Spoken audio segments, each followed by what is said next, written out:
élément, bien sûr, s'il faut le dire ainsi pour rester dans la zone, c'est un séisme en Afghanistan. Oui. Après la Tunisie, Ok, j'avais pas compris complètement. après la Turquie plutôt, après la Turquie, le Maroc, il y a l'Afghanistan aussi qui s'ajoute.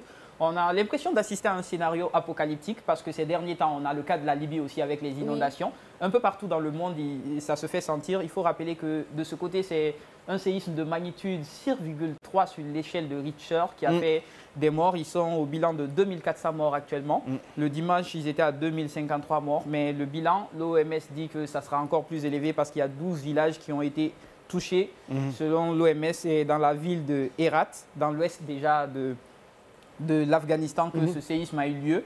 Et il faut rappeler que c'est une zone déjà qui est sous la misère, les intempéries de la nature, la sécheresse, la famine se trouvent dans cette zone.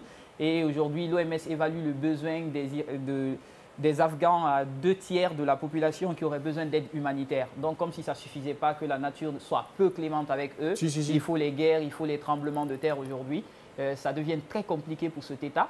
Mais il faut encore voir... L'Afghanistan aussi qui est en proie au groupe armé aussi. Oui, et la zone même déjà, les séismes sont fréquents dans cette zone parce que c'est une plaque tectonique qui est près de l'Inde et aujourd'hui, ce n'est pas nouveau.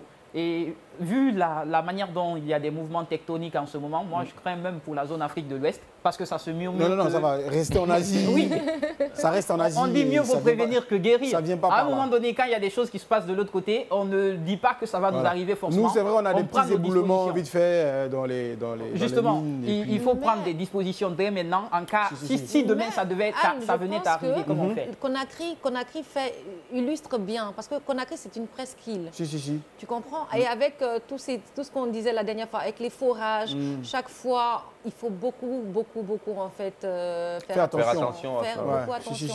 Et si on a les moyens, pourquoi ne pas doter des gens pour venir vraiment faire des études? Des études et des recherches pour éviter que de tels cas arrivent. Mais en 65 ans, ce n'est pas arrivé, rassurez-vous, ça n'arrivera pas dans les 65 ans. Vous gardez espoir. Voilà, allez. On garde espoir.